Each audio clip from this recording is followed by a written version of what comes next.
자, 이번 시간은 농지 이용 등에 관한 쟁점 보겠습니다. 해서 제일 먼저 위탁 경영 나오고요. 그 다음에 임대차라는 주제 나오게 될 것이고요. 그 다음에 또 하나가 대리경자, 그 다음에 또 하나 농지 처분 의무, 뭐 요 정도 가지고 거의 매년 한 문제가 구성이 되게 됩니다. 그래서 자, 일단은 농지 위탁 경영이라고 하는 거 정의가 이렇게 되어 있습니다.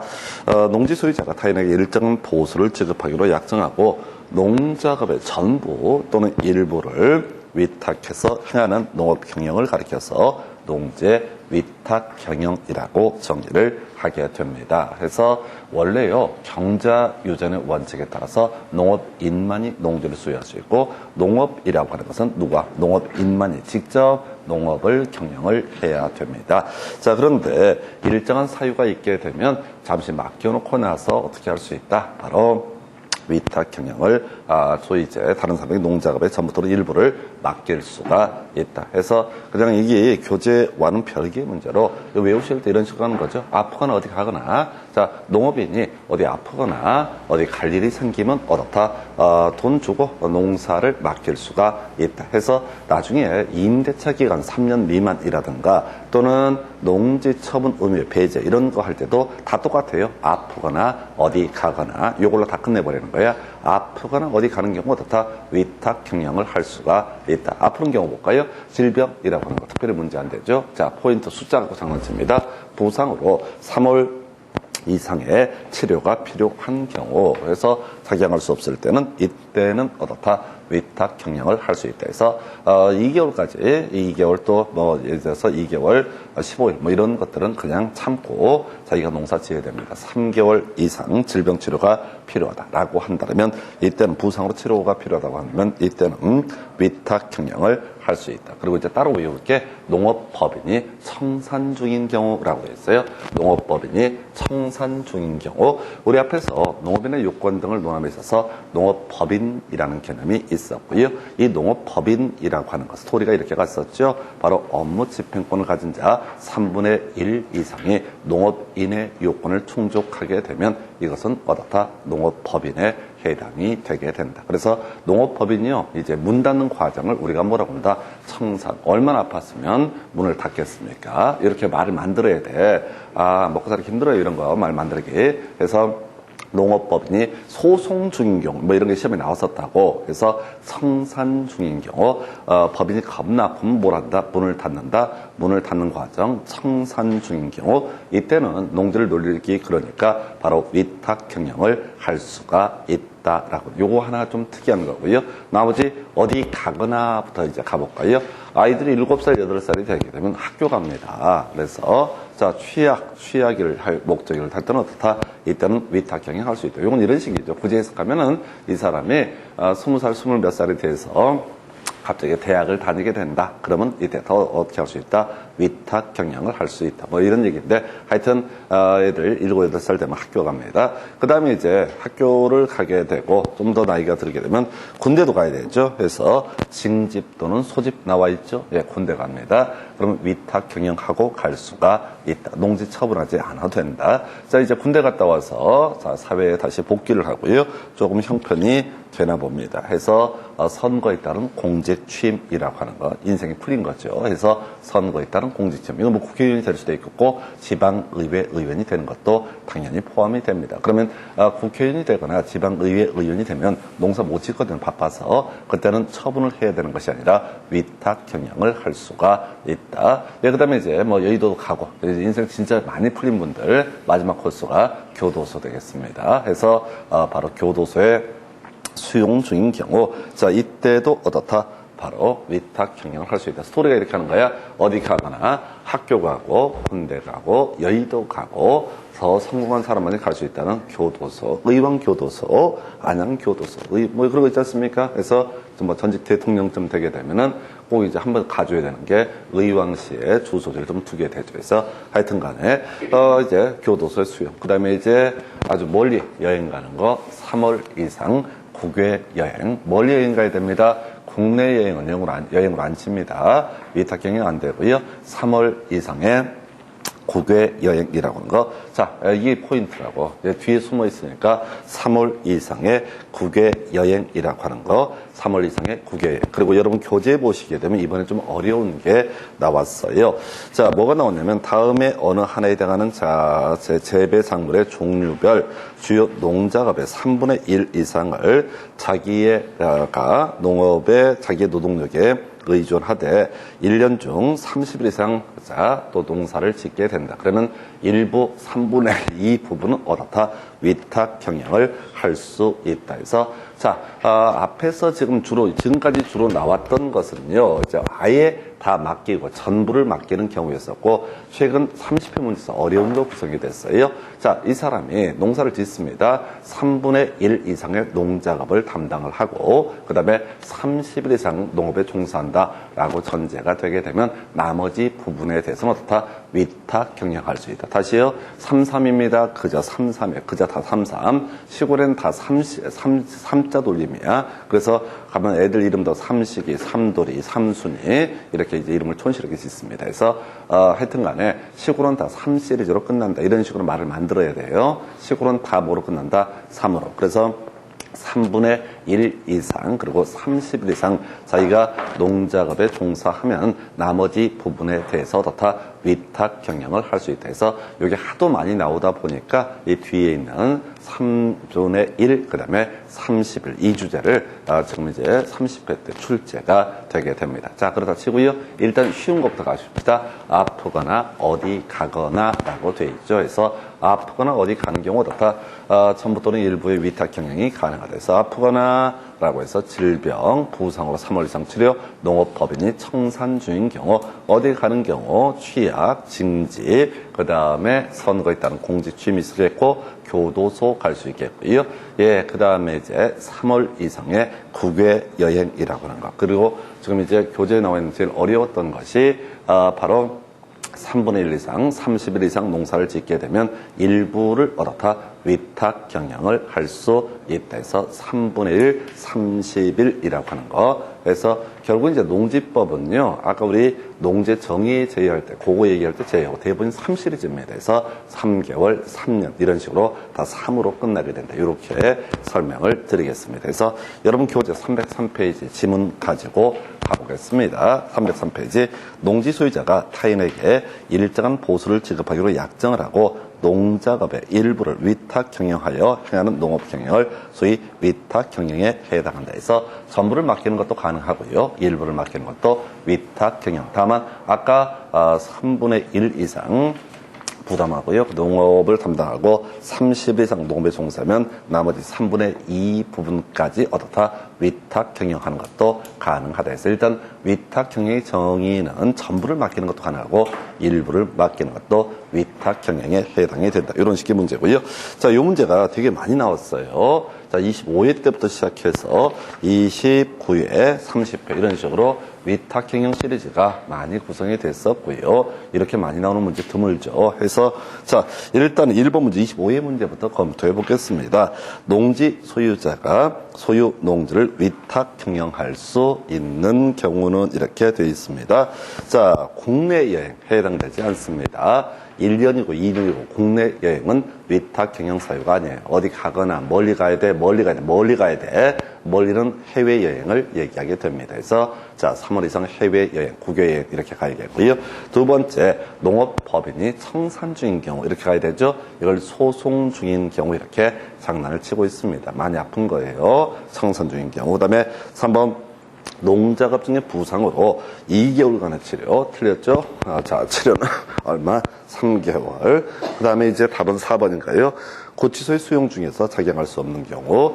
그 다음에 5번 국외여행 2개월간 이렇게 되어 있습니다. 그래서 다시 아프거나 어디 가거나 지금 다 외우셔야 돼. 다시는 볼 일이 별로 없어요. 농지법 파트는 자주 볼 일이 없기 때문에 아프거나 어디 가거나 어디 갈 때 멀리 가는 거 해서 학교 가고요. 그 다음에 군대 가고요. 선거에 따른 공직 취임 그리고 나서 지금 이제 교도소 3월 이상의 국외 여행해서 이 문제의 답은요 지금 자 답은 4번 교도소 구치소의 수용 이걸 가지고 답을 구성했고요. 2번 문제 보겠습니다. 교재 304페이지. 자, 위탁 경영할 수 없는 경우는 이렇게 돼 있죠. 앞에 25회 때 문제는 뭐라고 했어요? 위탁 경영할 수 있는 경우는 이렇게 구성을 했고, 두 번째 문제에서는 위탁 경영할 수 없는 경우는 이렇게 되어 있습니다. 물론 문제의 본질은 똑같죠. 1번 지문이요. 자, 징집된 경우 나와 있죠. 군대 갈 때 어떻다? 위탁 경영할 수 있다.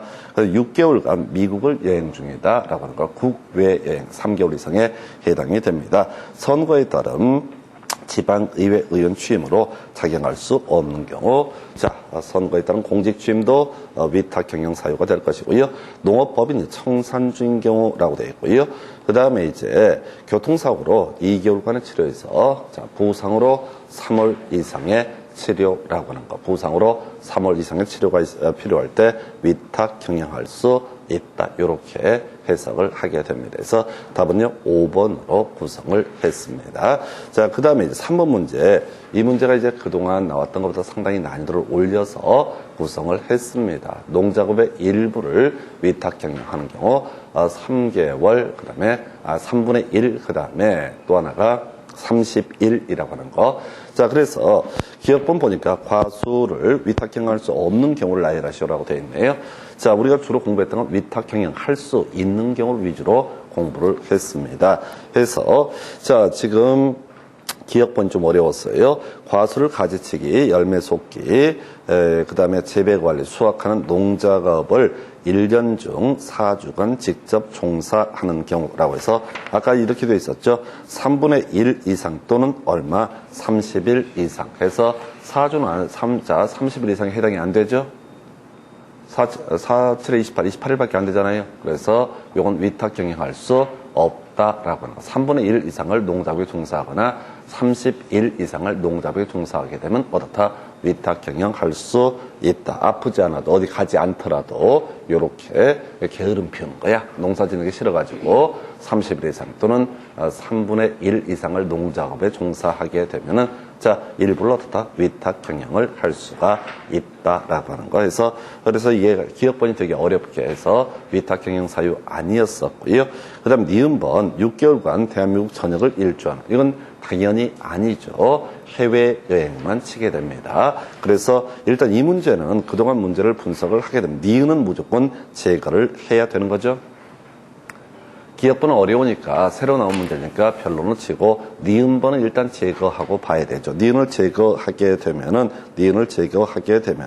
뭐야? 자, 답은 1번인가요? 아니 다시 위탁 경영 할 수 없는 경우구나. 그럼 니은은 무조건 포함이 돼야 되네요. 할 수 없는 경우니까 니은은 무조건 포함이 돼야 되는 그런 사례가 되겠고요. 디귿번 가볼까요? 선거에 따른 공직취임. 요건 위탁 경영할 수 있는 경우죠. 디귿은 반드시 제거해야 되고 니은은 포함이 돼야 된다라고 해서 디귿을 제거하게 되면 4번, 5번에 일단 나가리가 되는 거죠. 그리고 니은은 반드시 포함이 돼야 되죠. 그럼 이제 2번, 3번 중에 찍는 시기였는데 하여튼 간에 지금 이제 28일 정도 농작업을 하는 경우는 위탁 경영을 할 수가 없다라고 하는 거 상당히 어려웠던 문제. 그동안 문제가 계속 반복되다 보니까 난이도 있게 구성이 됐습니다. 그래서 어찌됐든 기본 계속 탄탄하게 가셔야 돼. 자, 가볼까요? 자, 아프거나 어디 가거나 또는 30일 이상 자기가 농업에 종사하거나 농작업의 3분의 1 이상을 부담을 하게 되면은 이때는 어떻다? 위탁 경영을 할 수가 있다 해서 30일 혹은 3분의 1 이상을 부담하게 되면 위탁 경영을 할 수가 있다. 이렇게 정리를 합니다. 그래서 조금 어려운 주제까지. 어찌됐든 간에 지금 이제 위탁 경영 이렇게 많이 농지법 2문제밖에 안 나오는데요. 지금 25회 때부터 시작해서 거의 지금 30회까지 거의 2년에 한 번꼴로 출제가 됐던 주요 출제 포인트. 자, 근데요, 이게 지금 위탁 경영 가능사유에서 아프거나 어디 가거나라고 하는 이 주제는 바로 이어지는 주제, 농지 임대차 3년 미만으로 정할 수 있는 경우라든가 또는 자, 농지 처분 의무가 배제되는 경우, 요것도 같이 연계가 됩니다. 그래서 그저 모든 얘기는 아프거나 어디 가거나 이렇게 가셔야 돼. 그래서 여러분 교재 305페이지 가서 농지 임대차라는 개념을 살펴보도록 하겠습니다. 자, 원래요, 농지는 농업인만이 소유할 수 있고 농작업은 누가 농업인이 직접 담당을 해야 됩니다. 그런데 일정한 사유가 있으면요, 농지를 임대차 할 수 있는 경우도 존재합니다. 이미 이제 우리가 봤던 것 중에 그런 게 있었죠. 주말 체험 용농 목적으로 누가 농지를 쓰겠다라고 한다면 그 주말 체험 용농이 가능하다는 얘기는 농지 소유자가 임대해 줄 수 있다. 이런 논리 구조도 되게 됩니다. 근데 우리가 이제 농지 임대차가 가능한 사유를 다 외울 수는 없는 것이고요. 거기서 이제 지금 농지 임대차 관련해서는 자, 결론 임대차 기간을 정하지 않게 되면 어떻다? 기본적으로 3년으로 약정한 것으로 본다. 이런 개념들이 있게 됩니다. 그래서 이건 옛날 지문이고 썩 좋은 건 아닙니다. 왜냐하면 8개월짜리 지금 이제 임대차도 인정이 되게 되거든요. 그래서 자, 일단 기본 원칙은 뭐라고요? 농지 임대차 기간 정하지 않게 되면 3년으로 보게 된다. 우리가 이제 지금 이제 공인중개사법 또는 이제 민법에서 공부하는 주임법 같은 걸 보게 되면은 이런 식이죠. 임대차 기간 정하지 않게 되면 주택 임대차 2년으로 보게 될 것이고요. 상가건물 임대차 보호법에서는 1년으로 보게 됩니다. 원칙적으로. 자, 그런데 이제 농지든 임대차는 기본적으로 몇 년? 3년으로 보게 됩니다. 그래서 농지 임대차 기간도 기본 몇 년? 3년을 세팅을 해줘야 됩니다. 농사 지을 때 3년을 해봐야지 뭐 결과가 나온다 이렇게 돼 있나 봐요. 자, 그런데 지금 이제 시험 문제 출제 포인트가 되는 것은 농지 임대차 기간 3년 미만으로 정할 수 있는 경우 이게 출제 이슈가 되게 됩니다. 내용은 다 똑같아요. 아프거나 어디 가거나 이렇게 가시게 됩니다. 그래서 임대인이 아프거나 어디 가는 경우에는 농지 임대차 기간 3년 미만으로 정할 수 있다. 이런 식의 스토리. 자, 그래서 한번 더 가볼까요? 우리 위탁 경영 가능 사유 거의 비슷한 패턴으로 되어 있습니다. 아프거나 질병, 부상으로 3월 이상의 치료, 농업법인이 청산 중인 경우 이렇게 되어 있습니다. 그 다음에 취하, 징집, 선거에 따른 공직심, 교도소의 수용 뭐 이런 것들이 나와 있고요. 이제 국외여행 이런 것들은 포인트 안 됩니다. 저기 위탁 경영할 때는 포함되고 그 다음에 이임대차는 포함되지 않는 이런 식으로 이제 분석해서 공부하시는 분들이 있는데 별 영향 없는 짓거리예요. 왜? 출제위원들이 두 개, 세 개를 막 비교해가면서 디테일하게 구성하지 않습니다. 그냥 출제위원들은 법조문 내에서만 움직여요. 아까 위탁 경영 가능한 그런 문제들도 그 안에서 30일, 3분의 1의 농작업 종사 등 이렇게 법조문 내에서 출제하지 두 개 항목을 비교하거나 그러지는 않아요. 그냥 스토리 자체가 아프거나 어디 가거나 이런 식으로 단순하게 접근해 가셔야 돼요. 그래서 시중에 이제 모의고사나 이런 것들 보면 막 오버해가지고 섞어서 뒤죽박죽 구성을 하는데 그렇게 내는 문제는 거의 확률상 아직까지는 없고요. 있는 그 범주 내에서만 내더라도 수험생들 다 작살납니다. 너무 양이 많아서. 자, 그 다음에 이제 특기할 만한 게 하나가 있어요. 바로 국공유지라고 하는 거. 요것만 따로의 암기가 필요합니다. 자, 국공유 농지에 대한 임대차. 국가나 지자체가 농지를 임대해 준다고요. 그때는 농지 임대차 기간 3년 미만으로 정하더라도 다 무방하다 이렇게 되어 있습니다. 농지 임대차 기간 3년 미만으로 정하더라도 어떻다 무방하다 이렇게 해석을 하게 됩니다. 자, 그래서 자, 지금 이제 요걸로 거의 끝나요. 국공유 농지. 국가나 지자체는 꼭 임차인한테 3년을 보장해 줄 필요는 없다. 그래서 실질적으로 임대차 관련해서는 거의 대부분의 문제가 뭘 가지고 구성한다고요? 요렇게 요 내용을 가지고 구성합니다. 이제 교재 가지고 지문들 몇 개 볼 텐데 그 임대차 계약의 형식 서면 계약을 원칙으로 한다. 그래서 거의 이제 임대차 계약과 사용대차 계약은 서면 계약을 원칙으로 한다. 이런 표현 나와 있죠. 임대차와 사용대차는 같은 겁니다. 유상이 되게 되면 임대차고요. 무상이면은 사용대차라고 하는 거. 친구의 볼펜 좀 빌려줘라고 이렇게 얘기를 합니다. 그걸 우리가 볼펜 쓴 다음에 다시 뭐 보상을 하지 않잖아요. 구조 자체가 좀 쓰고 나서 돌려준다. 이걸 우리가 뭐라고 한다? 사용대차라고 부릅니다. 그래서 일단은 별 내용은 없어요. 그런데 이제 법에서는 농지 임대차, 사용대차 계약은 서면계약을 원칙으로 한다. 법조문이 이렇게 되어 있습니다. 두 번째, 자, 임대농지 양수인은 이 법에 따른 임대인의 지를 승계한 것으로 본다. 자, 우리 민법 얘기 한번 해볼까요? 임차권이라고 하는 거, 두 사람의 의사의 합치만 있어도 다 임차권은 성립하게 되죠. 전세권이랑 항상 비교했었죠. 전세권은 설정 등기라고 하는 것을 해야지 성립하게 되는 권리고요. 임차권은 등기를 안 해도 성립하는 권리인데, 전세권, 물권하고요. 임차권의 차이라고 하는 거, 전세권은 물권이기 때문에 세상의 모든 사람에게 주장할 수 있다. 소유자가 바뀌었을 때 바뀐 소유자에 대해서도 전세권을 주장할 수 있다. 그러나 임차권이라고 하는 것은 소유자가 바뀌면 어떻다? 주장할 수 없다. 그래서 자, 농지를 임대해 준 사람이 그 농지를 제3자에게 팔았다. 그래서 임차인은요, 원래 민법의 법리에 따르게 되면 소유자가 바뀌었기 때문에 바뀐 사람한테는 임차권 주장할 수 없어야 되는데, 농지 임대차 활성화시키기 위해서 임차인에게 어떻다? 대항력을 인정한다. 등기를 안 하더라도 계속해서 어떻다? 사용할 수 있다. 이게 비슷한 것이 우리 주택 임대차 보호법을 보게 되면은 그 주민등록을 옮겨놓게 되면, 자, 대항력이 발생해서 집주인이 바뀌더라도 계속해서 어떻다? 새 들어 살 수가 있다. 이 개념과 연계가 됩니다. 이건 뭐 그런 것도 필요 없이 그냥 단순하게 농지의 임대농지 양수인은 임대인의 지위를 승계한다. 그래서 임차인은 바뀐 농지 소유자에 대해서도 임차권을 주장할 수 있다. 이런 얘기고요. 임대차 계약은 그 등기가 없는 경우에도 임차인이 농지 소지지 관할 시군면적의 확인을 받고 해당 농지를 인도받은 경우 제3자에 대해서 효력이 생긴다. 이것도 이제 등기 안 해도 제3자에 대해서도 임차권 주장할 수 있다. 이런 식의 논리 구조예요. 그래서 그 정도고, 강행 규정 관련해서 질문 볼까요? 자, 1번 농지 임대차 계약은 서면 계약을 원칙으로 한다. 답 안 되니까 가볍게 보고 버리십니다. 그냥 교재에 나와 있는 지문 가지고 날려버리는 거예요.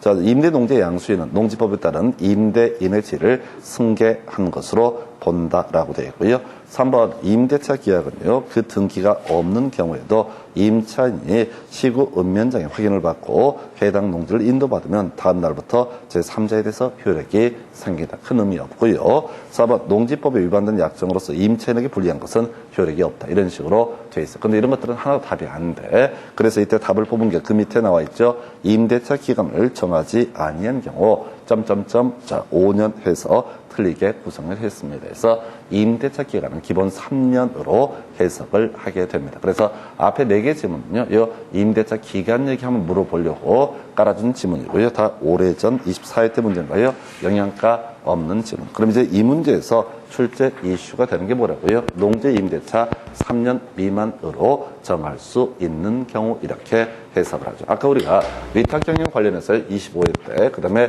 29회 때, 그리고 30회 때 출제가 됐습니다.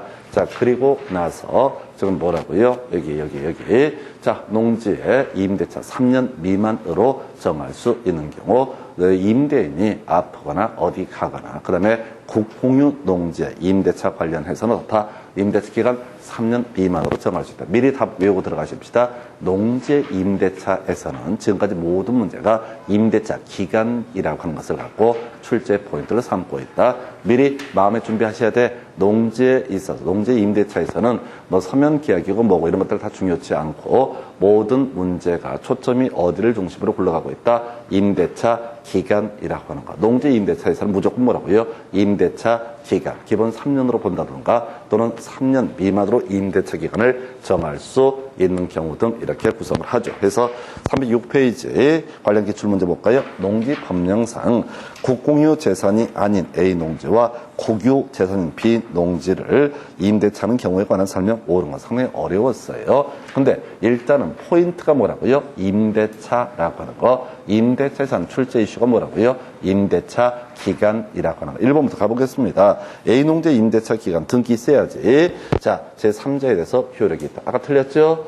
시군면적 확인받고요. 인도받게 되면 제3자에 대해서 대항력을 갖는다라고 하는 것. 2번 질문요.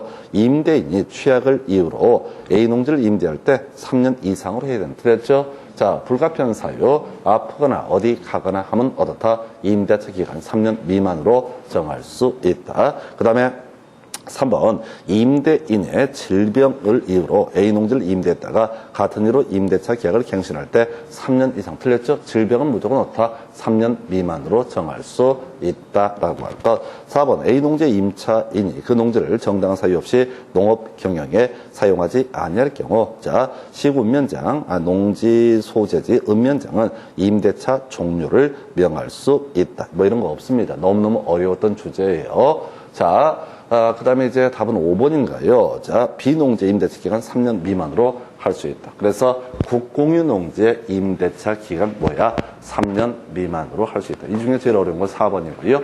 일단 농지 임대차라는 얘기를 가지고 구성하면 모든 문제가 지금 초점이 어디에 있어요? 임대차 기간이라고 하는 거. 그래서 아까 24회 때 출제가 됐던 거. 자, 임대차 기간 정하지 않게 되면은 5년으로 본다라고 해서 틀리게 뽑았었고요. 26회 때 출제할 때는 임대차 기간, 국공유 농지의 임대차 기간은 어떻다? 3년 미만으로 정할 수 있다. 이런 식으로 구성을 하고 있습니다. 그래서 임대차하고요. 아까 위탁 경영을 묶게 되면 거의 2년, 2년에 한 문제꼴로 24, 25, 26, 29, 30 이런 식으로 출제가 되고 있는데 어느 쪽이 됐든 간에 기본 뼈대는 뭐라고요? 아프거나 어디 가거나 농지 임대차에 있어서만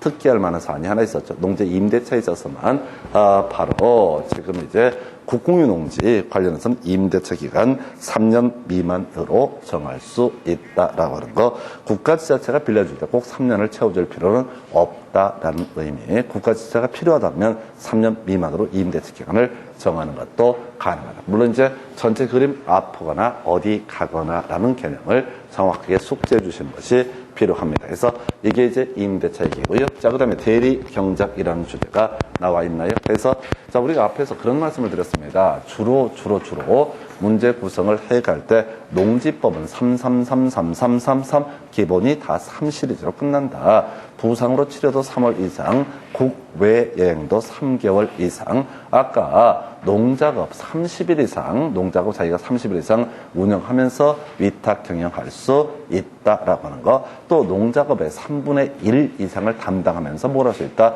위탁 경영을 할 수가 있다. 다 3시리즈로 끝나버립니다. 기본이 다 3시리즈야. 그래서 3이 아닌 거 한두 개를 정확히 외워두셔야 돼요. 일단은 자, 대리경작, 시군구청장, 자, 직접 또는 신청을 받아서 유휴농지에 대해서 대리경작자 지정할 수 있다. 개념은 이런 식입니다. 시골에 놀리고 있는 농지가 많습니다. 이걸 우리가 유휴농지라고 부르게 될 것이고요. 시군구청장은 자, 누가 와서 농사를 짓고 싶은데 농지가 없다라고 했을 때 뭘 주장할 수 있다고요? 바로 대리경작. 너가 와서 농사 지어라는 대리경작자 지정이라고 하는 것을 할 수 있다. 출제 이슈는 공짜 아니겠죠. 기간 몇 년? 3년이라고 되어 있죠. 따로 정하지 않게 되면 얼마? 3년. 아까 임대차 기간 따로 정하지 않게 되면 얼마? 3년이라고 하는 거. 동지의 대리 경작 기간도 따로 정하지 않으면 어떻다? 3년 이렇게 해석을 하게 됩니다. 예, 그리고요. 수확량의 100분의 10이라고 하는 거. 자, 대리 경작자 지정을 하면 대리 경작자는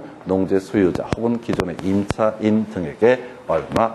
수확량의 100분의 10에 해당하는 금액을 지불을 해야 됩니다. 100분의 10이 하나 포인트. 나중에 이행 강제금 할 때 또 3이 아닌 것이 있거든요. 그래서 하여튼 농지법은 주로 대부분 흐름이 3으로 끝나는데 지금 3이 아닌 게 몇 개가 나와요. 그래서 그 중에 하나가 대리 경작이 있어서 토지 사용료 100분의 10이라고 하는 거. 이렇게 정리합니다. 바로 문제 가지고 볼까요? 307페이지 가서 관련 기출문제.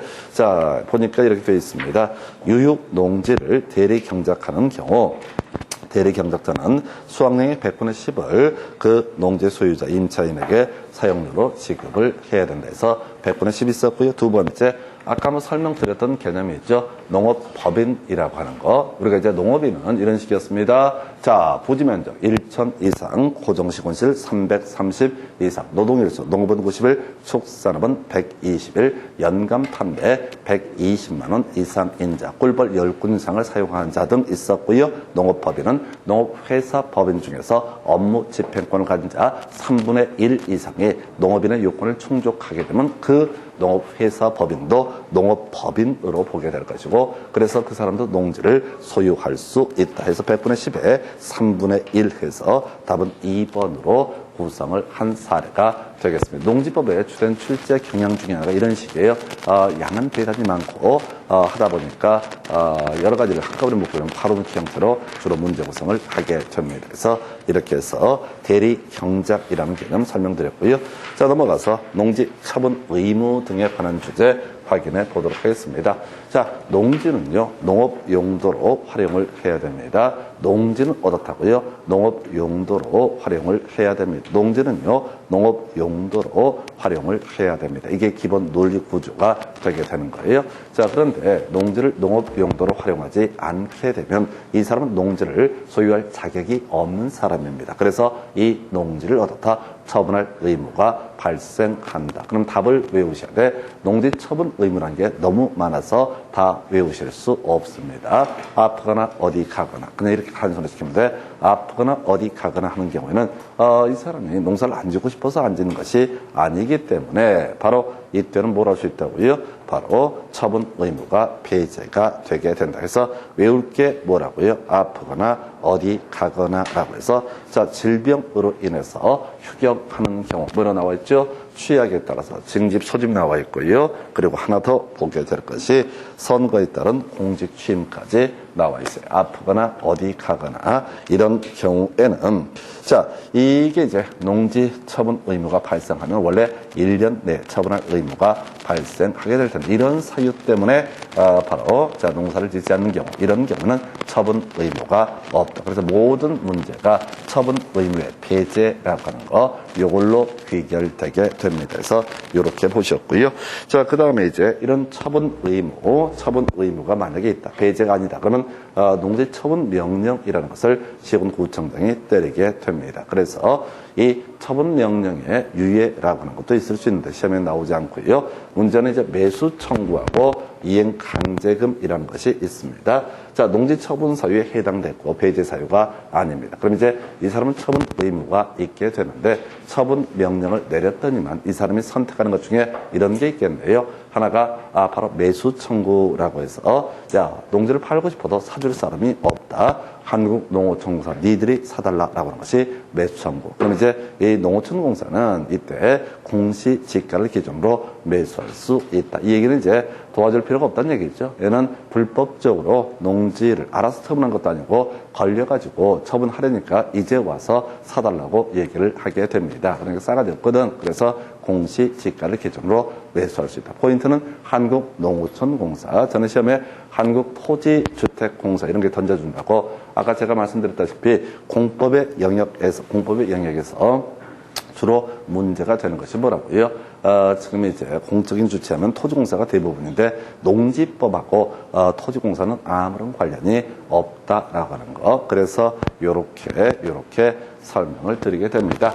이행강제금이요. 예, 부과 횟수 1년에 한 번씩입니다. 이게 뭐냐면 농지를 처분 명령을 내렸는데 그냥 배째라고 버티고 있다. 그러면 이제 이때는 이행강제금 부과할 수 있고요. 100분의 20이라는 숫자도 포인트. 자, 이행강제금이 세 군데서 나와요. 공법에서는 농지법에서 이행강제금이라고 하는 것이 나오게 됩니다. 해서 1년에 한 번씩 100분의 20이라고 하는 거 이에 대응해서 또 어디서 이 문제가 나오냐면 자, 건축법이라고 하는 법 오늘 이제 간단히 보실 텐데 건축법에서도 불법 행위에 대해서는 이행강제금이라고 하는 것을 부과할 수가 있습니다. 근데 거기는 너무 숫자가 복잡해서 29회 때인가 28회 때 문제 나왔는데 손 못 댈 문제를 출제를 했었고요. 또 하나 마지막 쟁점이 공인중개사법 중에서 부동산 거래 신고 등에 관한 법률이라는 게 있어요. 허가구역 안에서 허가 받은 목적대로 농지를 이용하지 않았을 때 방치하게 되면 싸가지 없으니까 100분의 10, 임대하게 되면 100분의 7, 목적 변경 100분의 5라고 해서 거기서는 자, 100분의 10, 100분의 7, 100분의 5. 자, 농지법에서는 1년에 한 번 100분의 20이라고 하는 거. 이게 이행 강제금 부과 금액이 되게 된다. 요 정도까지가 처분 의무 등에 관한 주제가 되겠습니다. 자, 그래서 여러분 교재 308페이지 가서 가볼까요? 해서 이것도 그래요. 우리가 지금 이제 농지법 8년치 데이터를 분석을 하고 있는데요. 일단은 자, 답을 찾아보는 게 실력입니다. 그래서 여러분 교재 308페이지 핵심 지문 1번 농지 소유자가 선거에 따른 공직 취임으로 휴경하는 경우 소유 농지를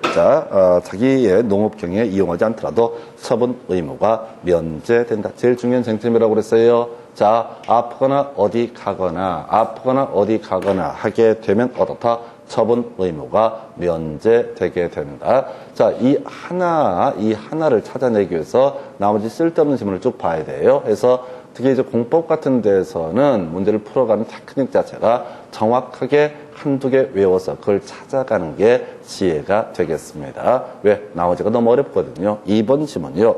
자, 농지 소유 상황을 초과해서 농지를 소유한 것이 판명됐을 때 소유 농지 전부를 처분한다 해서 이건 아니고요. 아까 우리 상속받거나 또는 8년 이상 농업에 종사한 사람 1만까지 소유할 수 있다. 그러면 이제 1만 넘는 부분만 어떻다? 처분할 의무가 있다. 이런 논리 구조라고요. 근데 여기다 살을 붙이시면 안 돼. 그저 아프거나 어디 가거나 처분 의무가 면제가 되게 된다. 이 주제로 계속 귀결이 돼야 돼. 아프거나 어디 가거나 처분 의무 면제. 3번 농지 처분 의무 기간은 자, 처분서에 발생한 날부터 1년입니다. 고치지 마세요. 고쳐봤자 의미 없어요. 1년 내 처분해. 그러니까 시험 보실 때는 멘붕 와버리는 거예요. 뭐지? 이게 6개월인가 뭔가? 근데 숫자 함부로 찍지 말라고 했어요. 지금 농지법에서 숫자를 갖고 답을 뽑을 때는 괄호넣기 형태로 주로 구성을 하고요. 하여튼 아까 해외여행 이런 것들 계속 내는 것들을 갖고 냅니다. 그래서 이 농지 처분 사유가 발생했을 때 얼마 안에 처분해야 되는가 1년인데요. 이런 것들은 별 의미가 없습니다.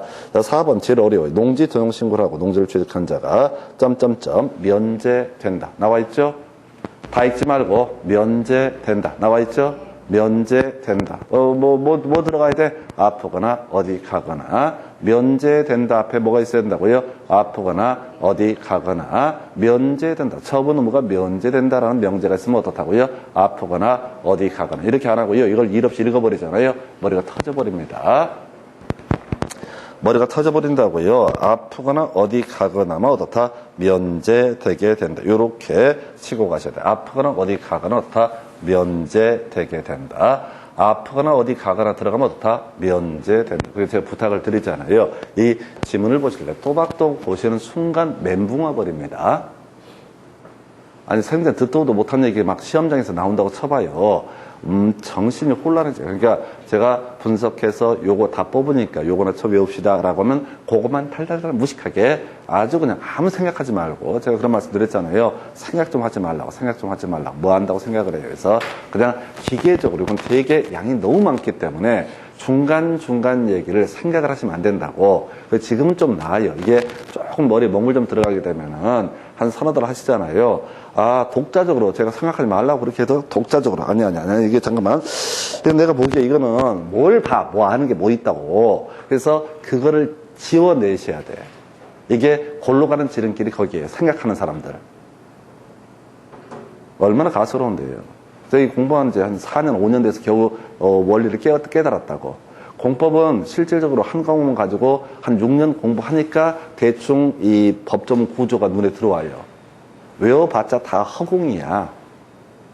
그 얘기는 뭐냐면 겨우 몇 달 공부하셔가지고 생각 좀 하지 말라고요. 아주 가소롭게 말할 수가 없어. 이거 얼마나 어려운데 생각을 해. 특히 민법, 판례 같은 거 나오면 잠깐만 있어봐. 뭘 누가 잡는다고 뭘 잠깐만 있어봐. 잠깐만 있을 시간이 없어요. 시험장에 다닥다닥다닥 이게 바로 치고 들어가야 된다고. 근데 이제 공부 좀 되고 점수가 몇 개 맞추는 재미가 있게 되면 나도 기왕에 이렇게 되는 거 이번엔 찡딱 로스쿨 한번 도전해봐. 아씨 영어 때문에 좀 짜증나긴 하는데 이렇게 쓸데없는 생각하시면 안 된다고.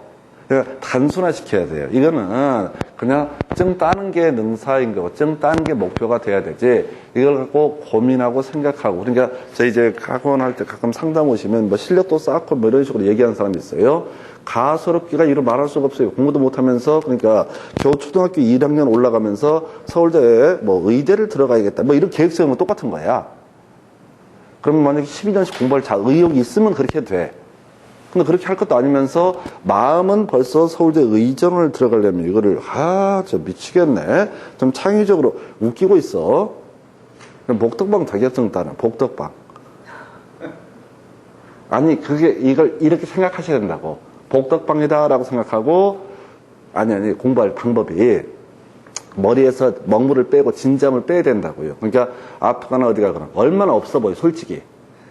법을 만든 사람들은 나름대로 깊이 있게 불가피한 사유 이렇게 설명하는데 이걸 설명할 때 싸가지 없이 아프거나 어디 가거나 뭘 가긴 가. 근데 이렇게 해야지 전체를 다 외우실 수 있다고. 시험 문제를 푸실 수 있고. 그래서 지금 이 질문 면제된다를 제일 뒤를 보시게 되면 아프거나 어디 가거나 이렇게 바로 가신다고. 근데 앞에서부터 지문을 꼼꼼히 읽어오시게 되면은 거의 법학자가 돼가지고 요거 내가 보기에는 이 정도는 면제해줘야 되는 게 아닌가? 이런 학설을 만들어내게 됩니다. 골로 가시게 됩니다. 그래서 그렇게 보셨고요. 그 옆에 이제 관련 기출문제 26회 때 문제 볼까요? 자, 보니까 이건 25회 때도 나왔었고 26회 때 농지 법령상 주말 체험 영농을 하려고 농지를 소유하는 경우에 관한 설명 틀린 건 이거 나름 응용을 한 거예요. 첫 번째요. 자, 농업인이 아닌 개인도 농지를 소유할 수 있다. 1000 미만까지는 농업 목적이 아니라도 다 소유할 수 있다. 1000 이상이 되면 농업인이라고 그랬었고요. 2번 세대원 전부가 소유한 면적을 합해서 1000 미만까지만 소유할 수 있다. 설명드렸었고요. 자, 농지를 취득하려면 농지증을 발급받아야 한다. 스톱. 자, 주, 허, 신, 경에 있어서는 어떻다? 농지증 발급받아야 된다. 주어, 신, 경 어떻다? 농지증 발급받아야 된다. 이렇게 갔었고요. 그 다음에 4번 소유 농지 전용 신고를 해야 된다라고 되어 있습니다. 그래서 일단 좀 이따 설명드릴 텐데요. 농지를 전용하려면 원칙은 허가를 받아야 돼요. 다시 갑시다. 농지를 전용하려면 원칙은 허가예요. 근데 시험에 나오는 건 다 전용 신고입니다. 법 체계를 농지를 전용하려면 원칙적으로 허가를 받아야 된다라고 선언을 해놓고 다만 다음에 6페이지에 걸쳐있는 시설은 신고로서 가능하다. 그러면 이제 시험 문제를 풀어갈 때는 무조건 다 전용하려면 어떻다? 신고로서 가능하다. 그래서 뭐 구체적인 무슨 창고 이런 거 시설 나오잖아요. 무조건 어떻다? 전용 신고로서 설치할 수 있다. 좀 이따 따로 이 시간 내에 설명드릴 주제예요. 근데 이거 가실 때 정말 무식하게 단순화시켜야 돼. 자, 점점점 나오면 어떻다? 신고로서 설치할 수 있다. 이렇게 패턴들을 잡아내시는 게 필요합니다. 자, 끄트머리 처분해야 된다라고 돼 있죠. 처분해야 된다. 나와 있죠? 5번 지문 처분해야 된다. 그럼 그 앞에 아프거나 어디 가면 안 되죠? 아프거나 어디 가는 경우 다 처분하지 않아도 된다. 징집 나와 있죠? 내용 보지 말고 자, 내용 보지 말고 내용 보면 뒤져버려요. 농지를 취득한 자가 징집으로 인해서 그 농지를 주말 체험영농이 이용하지 못하게 되면 뭐 이렇게 나온다고. 그럼 막 가슴이 점여와. 군대를 가는데 농사를 못 짓는데 그러면 부대장님한테 저 농사 좀 짓다 오겠습니다. 미지를 해야 되나? 위탁경영을 해. 뭐 이렇게 법리를 복잡하게 가시면 너무 어렵고요. 처분 의무의 면제. 그러니까 지금 두 문제가 나왔는데 모든 문제 출제 포인트는 뭐가 된다고요? 처분 의무의 면제. 어떤 경우입니까? 아프거나 어디 가거나 아프거나 어디 가거나 하면 어떻다? 처분 의무가 면제되게 된다. 이렇게 가주실까? 그 다음에 교재 309페이지 매수 청구 별 큰 쟁점 안 되죠. 농지 소유자가 시군구청장으로부터 처분 명령을 받은 경우 토지주택공사에게 농지 매수를 청구할 수 있다. 이게 어려웠다고. 그래서 농지법에서 공적 주체는 뭐가 된다? 한국농어촌공사. 농지법에서 공적 주체는 뭐라고요? 한국농어촌공사. 이렇게 가야겠고요. 그 밑에 관련 기출 문제 볼까요? 농지법령상 조문의 일부이다. 다음 괄호 안에 들어갈 숫자를 옳게 연결한 것은 해서 유유농지에 대해서 대리경작자 수확량의 100분의 10이죠. 100분의 10을 자 소유자 등에게 지불을 해야 된다 나와 있고요. 다음 페이지 두 번째 이슈 농업진흥지역 밖의 농지를 농지 전용 허가를 받지 않고 자동관자 3년 이하의 징역 그다음 또는 해당 토지가액의 점점점에 벌금에 처한다. 모르고요. 우리가 농지법에서 벌칙을 외울 수는 없습니다. 해서 자 이렇게 가야겠고 D급번 가볼까요? 군수는 처분 명령을 받은 정당한 사유 없이 지정기간 내 처분 명령을 이행하지 아니한 자에게 자 얼마 이행 강제금 부과한다라고 돼 있죠. 100분의 20. 이것도 이제 가실 때 좋은 문제풀이 방법은 제일 뒤에 문장 이행 강제금을 부과한다라고 돼 있죠. 이행 강제금 부과한다. 그럼 뭐라고요? 100분의 20. 그 다음에 첫 번째 박스에서 끄트머리 지급하여야 한다. 나와 있죠? 그럼 뭐라고요? 100분의 10 이렇게 가시는 거야. 그래서 요거는 이제 첫 번째하고 세 번째만 알 수 있고요. 두 번째는 알 수도 없고 알려고 노력해서도 안 됩니다. 그래서 자 기억번은 100분의 10이고 10이 될 테고 디귿번은 얼마? 20. 그래서 10하고 20이 있는 게 2번인가요? 10하고 20이 있는 게 하나밖에 없죠? 자, 중간 얘기 하나 쫓아가시면 안 돼요. 그래서 요것도 그렇다. 계속 지금 이제 뒤에서부터 지문을 앞에서부터 읽지 말고 저희들 습관적으로 자꾸 앞에서 읽는데 실제 수험생들은 뒤에서부터 쳐가게 되면은 대충 외운 게 바닥바닥 기억이 떠올라요. 이행 강제금 부과한다. 아는 게 뭐가 없어. 100분의 20밖에. 지급해야 된다. 100분의 10밖에 없어. 아니, 그 대리경작 토지 사용료. 그러니까 외운 것들을 잘 활용하려면 뒤에서 치고 가면은 기억이 나요. 딱 단어 하나니까. 그런데 앞에서도 또박또박 읽어가면 오히려 꼬여버려. 왜? 중간중간에 모를 얘기가 한두 개가 아니거든. 그러니까 여러분들이 지금 이제 실력을 쌓고 점수를 받기 위해서 선택한 방법은 저랑 같이 가는 방법, 아주 무식한 방법, 답만 달려달 외우는 방법. 그래서 어떻게 해야 된다고요? 그럼 계속 반복하는 식으로 가야 되는데 방법은 뒤로 치고 들어가면 쉬워지고 요걸 앞에서도 또박또박 읽게 되면 말려버린다. 이렇게 가시게 됩니다. 자, 그리고 하나만 더. 이 박스형 문제를 풀 때는요. 밑에서부터 봐야 됩니다. 대부분 문제가 박스형 문제는 밑에서부터 푸는 게 유리해요. 왜? 대부분 출제위원들은 법조문 앞에 있고 뒤에 있으면 앞뒤를 바꿔버려요. 그런데 우리가 공부하는 순서는 아무래도 앞에 걸 먼저 보기 때문에 제일 밑에 있는 게 눈에 더 많이 띄어요. 이건 통계적으로 그렇습니다. 통계적으로. 전반적으로 그렇게. 잠시 끊었다가 보전 얘기 이어서 가겠습니다.